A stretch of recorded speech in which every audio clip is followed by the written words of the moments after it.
ini kita akan membahas tentang sejarah Indonesia dengan asik dan menarik nih. Kali ini kita akan membahas mengenai persatuan dan kesatuan pada masa Orde Baru dan pada masa Reformasi. Dua dinamika yang berbeda untuk menghadapi tantangan dalam menghadapi kesatuan dan persatuan bangsa kita. Bersama saya Arisa Amalia. Saya Terlaksana Utasoid. Saya Nyarudura. Saya Fernando. Saya Ibnu. Saya Umaira Kaswa. Dan dengan bantuan narasumber kita yaitu Kak Wanjara, di sini kita akan membahas mengupas tuntas tentang persatuan dan kesatuan bangsa Indonesia ini yang bertahan dari masa Orde Baru hingga Reformasi dan bisa bertahan hingga hari ini. Nah, jadi intinya kita akan belajar tentang peristiwa dan kebijakan yang terjadi pada masa Orde Baru dan masa Reformasi yang berdampak pada persatuan dan kesatuan bangsa Indonesia kita nih. Jadi buat kalian yang penasaran dan ingin tahu lebih banyak, yuk simak terus Podcast Ruang Bicara. Bersama kami sudah ada Kak Wan Zahra yang akan kami wawancarai mengenai tentang kesatuan dan kesatuan pada masa Orde Baru dan Reformasi. Nah, sebelum memulai itu kita akan memperkenalkan Kak Wan Zahra dulu. Kak Wan Zahra, silakan perkenalkan diri. Baik, terima kasih. Perkenalkan, nama saya Wanjara Fadila Aini. Saya merupakan mahasiswi dari Ilmu Politik Universitas Sumatera Utara, Setampuk 2024. Salam kenal semuanya. Terima kasih kepada Kak Wan Zahra. Sekarang kita masuk ke masa Orde Baru ya Kak? Iya. Jadi menurut Kakak bisa nggak Kakak jelaskan secara singkat mengenai masa pemerintahan di Orde Baru? Oke, baik. Terima kasih atas pertanyaannya. Jadi masa Orde Baru ini kan masa runtuhnya Soeharto. Dari masa pemerintahan dia dari tahun 1966 sampai 1998. Nah, Orde Baru ini sebenarnya tuh adanya peningkatan ekonomi dari zaman Soekarno. Nah, ekonomi kita ini jauh lebih meningkat daripada yang sebelum-sebelumnya. Terus juga banyak sebenarnya yang mana orang-orang tua kita dulu pasti bilang zaman Soeharto itu enak, apa-apa murah. Tapi bedanya Soeharto ini tuh tidak bisa dikritik nih. Kalau dikritik dia tuh langsung ya kita tahu kan ada namanya Petrus apa segala macam gitu. Nah, jadi kalau misalnya di masa Orde Baru ini terjadinya banyak pelanggaran HAM sebenarnya. Ada banyak orang-orang diculik, mati secara tidak jelas begitu. Gitu ya Kak? Iya. Jadi sebenarnya menurut Kakak yang menjadi fokus utama pemerintahan Orde Baru setelah menggantikan Orde Lama itu apa ya Kak? Sebenarnya kan mengenai tentang stabilitas politik dan stabilitas ekonomi deh. Dan juga di masa Orde Baru ini baru dibentuk yang namanya KB, keluarga berencana. Mereka tuh berhasil mengkampanyekan kalau satu keluarga itu hanya butuh 2 orang anak aja. Karena dulu tuh kalian pasti tahu kan peribahasa banyak anak banyak rezeki. Iya. Sampai sekarang. Iya, sampai sekarang. Sebenarnya itu pada zaman Soeharto dulu tuh sudah dikampanyekan 2 anak saja cukup. Makanya adanya program KB, keluarga berencana begitu. Oh gitu ya Kak. Iya. Jadi apa aja sih Kak keberhasilan dari masa Orde Baru? Iya, selain peningkatan ekonomi ya, Kak. peningkatan ekonomi. Sebenarnya tuh ya banyak kayak yang tadi kan ada keluarga berencana. Terus juga stabilitas politiknya tuh pokoknya benar-benar bagus gitu. Nah, dan juga rakyat juga banyak sejahtera di apa-apa murah, kita bisa beli ini beli itu dengan harga yang murah pokoknya terjangkau. Nah, makanya sampai sekarang pun keluarga kakak juga sering bilang itu sebenarnya kalau di zaman presiden-presiden yang lain, zaman Soeharto tuh paling enak. Kita tuh udah tinggal duduk tenang aja udah siap. Yang penting kita tuh jangan kritik dia gitu. Kita tinggal nikmati fasilitas yang diberikan sama dia gitu sih. Kenapa ya Kak Soeharto ini nggak mau terima kritikan? Nah, kalau masalah tidak diterima kritikan, ya namanya saja manusia ini kan pastinya punya hawa nafsu yang kuat gitu kan untuk bisa terus memimpin, gak mau digantikan dengan siapapun, tetap mau berkuasa. Kakak rasa sih seperti itu.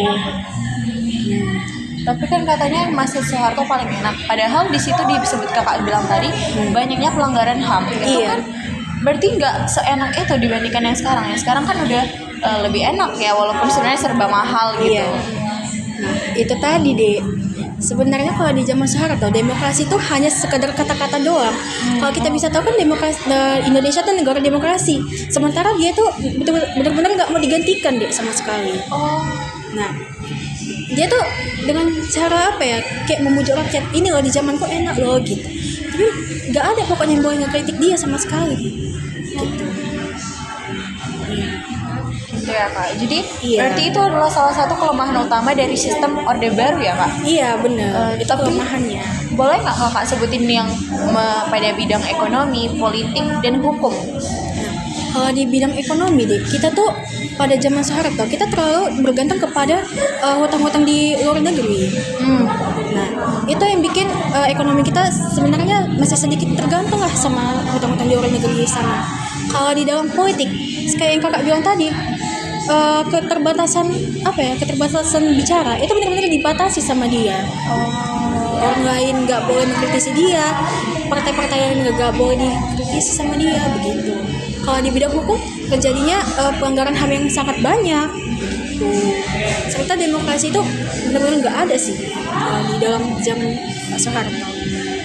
Kalau menurut tanggapan kakak, yang kan Prabowo juga disangkut pautkan nih tentang Iya. pelanggaran HAM. Menurut kakak itu salahnya Prabowo atau di atasannya Prabowo? Karena sampai sekarang juga masih disangkut pautin kan Prabowo. Iya, kalau masalah itu sebenarnya kakak nggak bisa bilang ya siapa yang salah, karena jujur sampai sekarang kan belum terbukti kan. Iya. Hanya saja katanya. Nah kakak takut nanti ada salah bicara gitu kan. Kalau menurut kakak sih mungkin dia memang ada kayak nah pokoknya kayak ada lah terlibat gitu kan. Tapi kan belum ada bukti yang jelas, bukti yang konkret, dan belum diputuskan sama penghakiman dia memang ada urusan keterlibatan dalam HAM 98 gitu. Jadi kalau misalnya memang belum bisa dibuktikan, sebaiknya ya masih katanya saja, bukan faktanya begitu. Kita beralih ke mengenai stabilitas yang kakak bilang tadi ya Kak. Iya. Jadi menurut pandangan kakak nih, gimana cara pemerintahan Orde Baru menjaga stabilitas nasional? Nah, cara menjaga stabilitasnya itu tuh apa ya, pembangunan ekonominya tuh besar-besaran deh, pembangunan industrinya juga besar-besaran sih waktu itu. Nah, seperti itu saja, dan juga banyak hutang ke luar negeri sebenarnya. Tapi yang penting rakyatnya itu sejahtera memang waktu itu. Tapi namanya kan manusia, dia pasti ada saja celah untuk manusia-manusia lain mengkritik dia. Tapi kalau di zaman itu betul-betul nggak boleh sama sekali begitu. Jadi kalau ada yang ngekritik dia, langsung yang kakak bilang kayak pelanggaran HAM tadi ya? Iya, seperti kan. Iya, bahkan zaman dulu kan kalau misalnya kalian berpenampilan kayak preman itu langsung ditembak. Itu yang namanya Petrus, penembakan misterius. Oh, yang kemarin Iya. juga Pak Gofar juga. Iya. Pokoknya tuh kalian nggak boleh berpenampilan kayak preman, karena ini bisa saja nih nanti suatu saat bakal menggulingkan aku kayak gitu. Itu prinsip dia sih. Itu ya Kak. Iya. Setelah itu, bagaimana sistem pemerintahan presidensial dijalankan pada masa Orde Baru? Kalau presidensial di masa Orde Baru tuh kayak gimana ya? Sebenarnya sampai sekarang kan kita juga masih tetap menganut presidensial. Iya. Nah, hanya saja kalau di zaman Soeharto itu pokoknya apa itu harus menganut presiden, terus presiden saja gitu. Dan dulu kan kalau presiden itu kan dipilih sama MPR bukan sama rakyat. Begitu. Jadi kak, bagaimana kondisi Indonesia pada saat itu sehingga menyebabkan berakhirnya masa Orde Baru? Nah, itu terjadi ketika krisis ekonomi deh, yang benar-benar udah rakyat itu kayak istilahnya udah nggak kuat lagi gitu kan. Dan juga memang syarat ini kan sudah sangat lama, 32 tahun. Mereka juga sudah bilang nih, ini harus diganti. Bagi ada banyak pelanggaran HAM juga kan di sini. Jadi otomatis rakyat itu sudah nggak kuat lagi.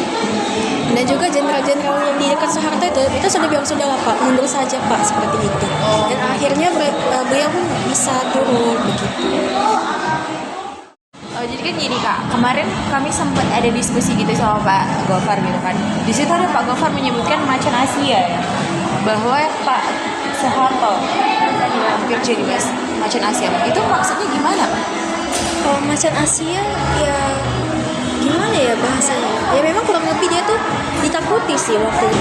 Karena memang kayak waktu pas pemberantasan PKI. Nah, itu kan PKI itu bisa jor-joran hilang karena beliau gitu. Makanya orang-orang itu jadi pada takut begitu. Jadi beliau menindaknya itu tegasnya kayak Iya, tegas. yang pelanggaran HAM itu juga dinormalisasi beliau. Iya, selagi yang melakukan itu beliau gitu. Tapi memang di dalam bidang ekonomi apa segala macam itu bagus, makanya dia disebut macan Asia. Cuman memang plus minusnya di situ tadi. Iya, karena kan setiap pemerintahan juga ada plus minusnya kan. Begitu. Jadi menurut kakak, Pak Soeharto ini layak nggak kalau dijadikan pahlawan? Karena kalau kami dengar dari Pak Gofar ada beberapa pihak yang nggak setuju kalau dia dijadikan pahlawan. Iya. Bu Megawati ya? Yang nggak setuju. Iya, Bu Megawati. Salah satunya beliau kan tidak setuju. Iya. Kalau kakak sebenarnya setuju-setuju aja ya, karena kan dulu di zaman Soekarno itu inflasinya bisa sampai 600% gitu. Beliau mencetak uang besar-besaran. Nah, tapi Soeharto ini berhasil dia mengembalikannya kembali deh. Nah, sebenarnya sama aja sih. Dia itu minusnya cuma mungkin ya di masalah pelanggaran HAM itu aja begitu. Tapi selebihnya dia sukses deh mensejahterakan masyarakat. Begitu. Oke, jadi sekian untuk pertanyaan masa Orde Baru. Makasih ya Kak. Kita Iya. bahas langsung ke masa reformasi. Nah, tadi kan kita udah membahas tentang masa Orde Baru nih. Selanjutnya kita akan bahas tentang masa reformasi. Untuk masa reformasi Kak bisa dijelaskan dulu apa itu masa reformasinya dan tujuannya? Nah, oke. Jadi kan kalau reformasi ini kan perubahan secara cepat. Nah, tujuannya itu adalah meningkatkan sistem ekonomi yang kemarin sempat runtuh juga. Terus juga penegakan HAM, karena kan rakyat ini kan sudah trauma gitu. Banyak kali pelanggaran HAM di zaman Pak Soeharto. Dan juga pemberantasan korupsi dan nepotisme atau KKN. Karena sejujurnya di zaman presiden yang dulu sih, dari Soekarno Soeharto itu KKN itu masih ada begitu. Jadi fokus utamanya itu ke 3 hal itu sih. Selanjutnya ciri-ciri pemerintahan konstitusional yang diterapkan di Indonesia pasca reformasi itu apa? Nah, ciri-cirinya itu ada beberapa itu menunjukkan nih bergesernya tuh sistem otoriter menjadi sistem demokrasi yang benar-benar demokrasi begitu. Karena kan kalau yang waktu itu kan rakyat tidak bebas dia berbicara, berpendapat dan segala macam. Kalau ini sudah dibebaskan begitu.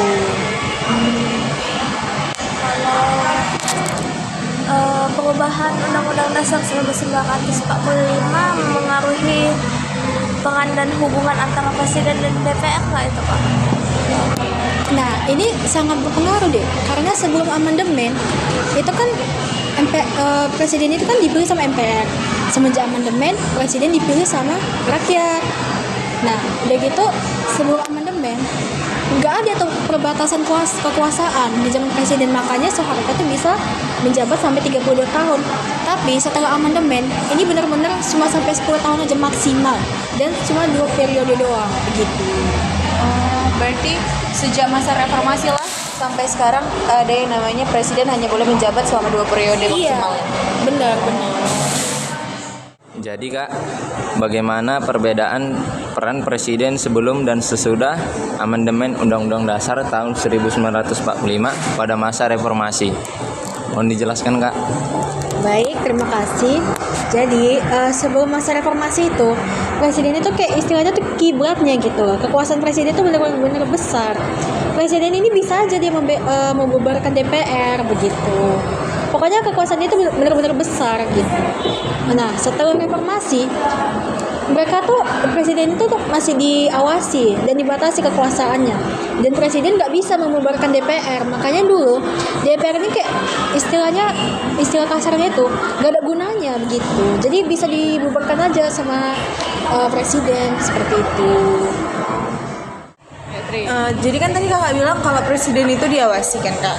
Jadi menurut Kak itu diawasi oleh siapa Kak? Nah, diawasi sama yang namanya rakyat dan undang-undang deh. Kayak sekarang lah misalnya nih, kakak contohkan ya, ada suatu contoh kasus presiden ini mau bikin ini keputusan seperti ini segala macam. Tapi rakyat kan bisa aja demo dan akhirnya dibatalkan. Kalau dulu tuh nggak bisa deh. Kalau demo ya udah bisa-bisa ditembaki lah mereka begitu kayak gitu. Jadi berarti kan DPR gak ada gunanya tuh. Jadi untuk apa DPR itu dibentuk pada masa itu? Iya. Nah, kalau masalah itu sebenarnya kakak agak sedikit lupa ya. sebenarnya kenapa. Dan pokoknya yang kakak ingat dulu tuh DPR tuh nggak terlalu besar kekuasaan seperti sekarang. Kalau sekarang kan apa DPR gitu. Kalau dulu tuh enggak. Nah gitu. Iya Kak. Iya. Jadi Kak, mengapa amandemen Undang-Undang Dasar 1945 dianggap sebagai salah satu bentuk reformasi yang dilakukan oleh bangsa Indonesia? Coba tolong jelaskan Kak. Baik, amandemen 945 ini dianggap sebagai reformasi, sebagai salah satu bentuk reformasi karena dampaknya ini tuh besar deh. Nah, seperti pembatasan kekuasaan presiden, terus juga penguatan DPR, terus juga penguatan HAM. Nah, kalau dulu tuh Undang-Undang 1945 itu deh, itu dia kayak nggak terlalu mentingin HAM kali. Nah, setelah kejadian tersebut, maka di Undang-Undang 1945 ini jadi penguatan HAM-nya itu lebih kuat seperti itu. Jadi kalau misalnya kan perubahan amandemen tuh Kak, itu siapa yang berubah? Yang berubah waktu itu adalah DPR. Oh DPR. Iya. Walaupun DPR dianggap nggak penting di saat itu, tapi tetap yang tugas-tugas itu dilakukan oleh DPR. Setelah reformasi kan DPR jadi lebih menguat deh. Oh, masa transisi Iya, itu. masa transisinya. Karena amandemen pertama kan di tahun 1999, itu kan masa syaratnya sudah runtuh. Begitu. Iya. Tadi kan kakak udah bilang tuh Kak di masa Orde Baru mengenai perubahan Undang-Undang Dasar 1945 yang mempengaruhi peran dan hubungan antara Presiden dan DPR. Jadi bagaimana perubahan Undang-Undang Dasar 1945 mempengaruhi peran dan hubungan antara Presiden dan DPR? Tolong jelaskan Kak. Nah, seperti yang kakak bilang tadi, kalau ini sebenarnya jawabannya tuh hampir tetap sama deh. Presiden itu sebelum amandemen kan seperti kiblatnya negara gitu. Apa-apa harus presiden, apa-apa harus presiden. Semuanya itu harus mengikuti maunya presiden seperti itu. Sementara kalau misalnya setelah amandemen, setelah reformasi, rakyat tuh juga sudah bebas deh berbicara.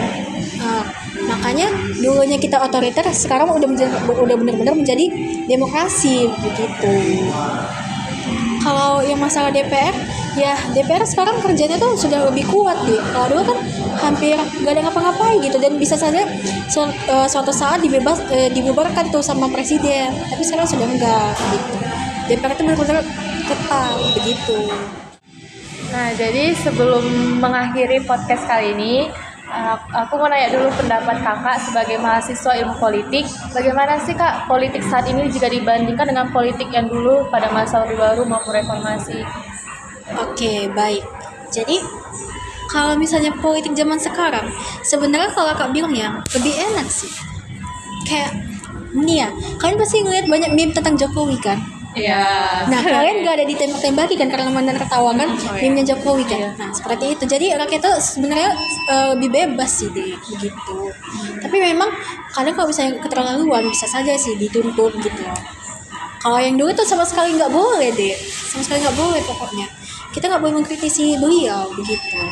Sekarang ya udah mau kalian jadikan lelucon seperti lukisan Jokowi kan banyak itu kan, yang nggak tahu kok nanya saya begitu. Tapi kan Jokowinya nggak ada tuh memerintahkan kalian untuk nembak kalian begitu kan, enggak begitu. Tapi memang kalau di dalam kesejahteraan ya kita bisa lihat sendiri kan sekarang rakyatnya bagaimana. Berbeda lah dengan zaman dulu begitu. Dulu apa-apa murah, emas pun murah, ini sekarang ya gitu lah, harga beras saja sudah tak gimana-gimana. Nah seperti itu sih. Terima kasih atas pandangan yang telah disampaikan mengenai masa transisi dari Orde Baru ke Reformasi. Sudut pandang ini tentu memberikan wawasan yang berharga dalam memahami dinamika perubahan yang terjadi pada saat itu, baik dari aspek politik, ekonomi, maupun sosial. Namun, untuk mendapatkan pemahaman yang lebih menyeluruh dan lebih mendalam, penting bagi kita untuk juga mendengar pengalaman langsung dari mereka yang hidup di era Orde Baru dan menyaksikan sendiri bagaimana kebijakan serta kondisi saat itu mempengaruhi kehidupan masyarakat secara nyata. Oleh karena itu, sekarang kita akan beralih ke seseorang narasumber yang mengalami dan merasakan langsung situasi di masa Orde Baru.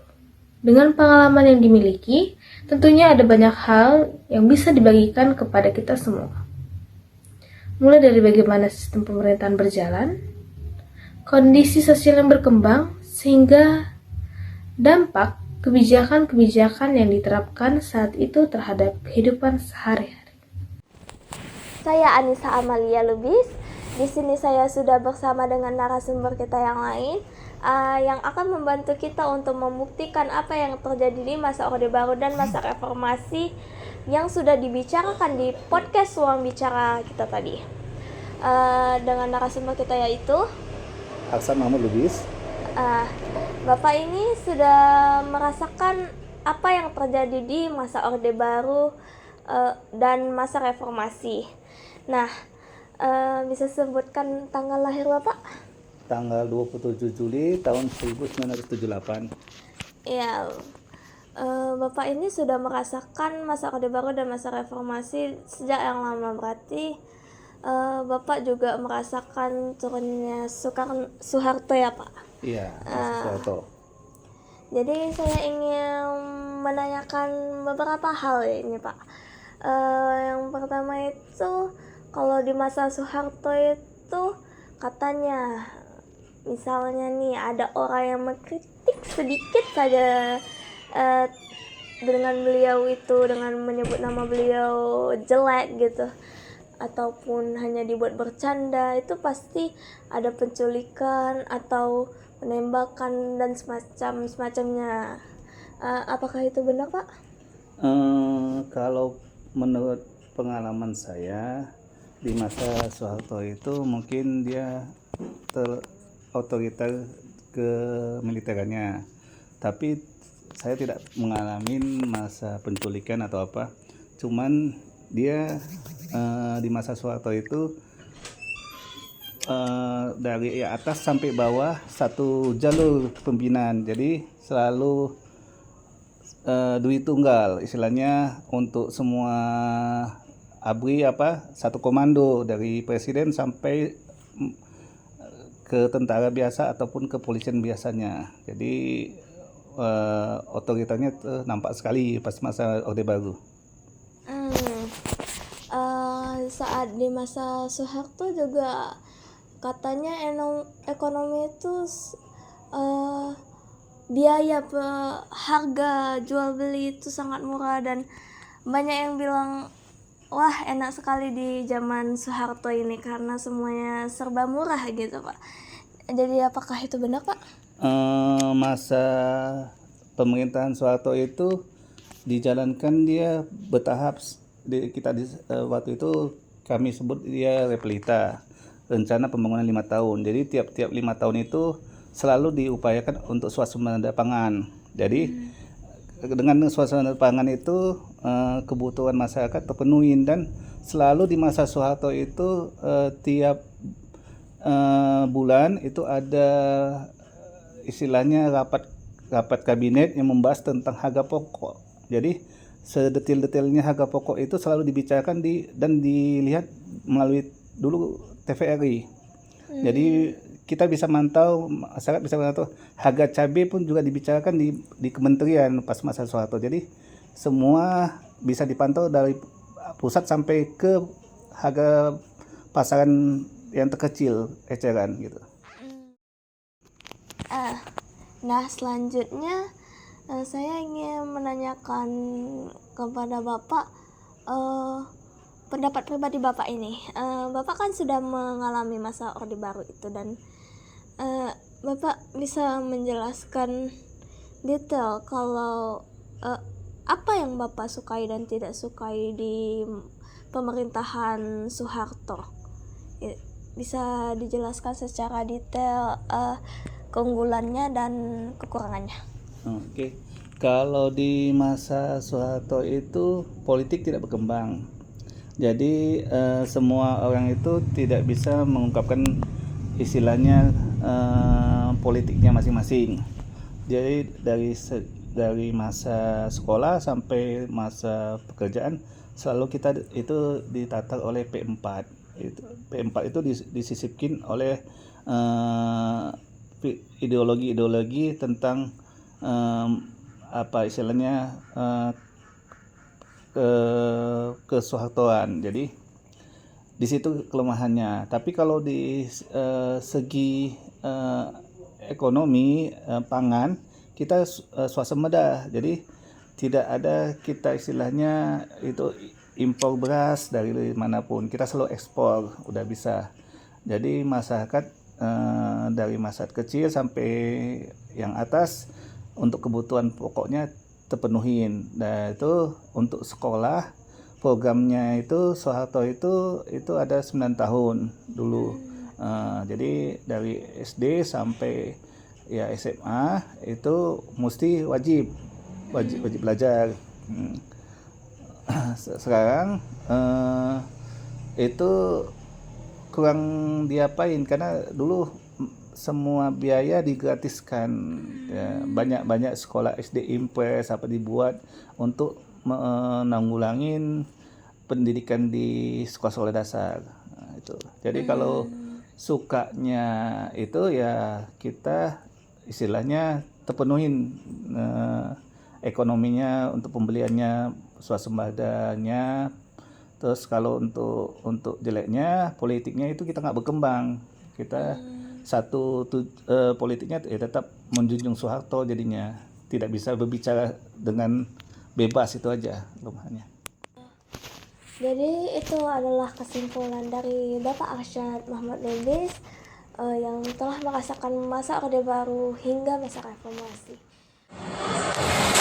Jadi teman-teman, dari podcast kita hari ini bersama Kak Wan Zahra, kita sudah bisa mengambil kesimpulan, yaitu setiap masa dari masa Orde Baru maupun masa reformasi memiliki plus dan minusnya masing-masing.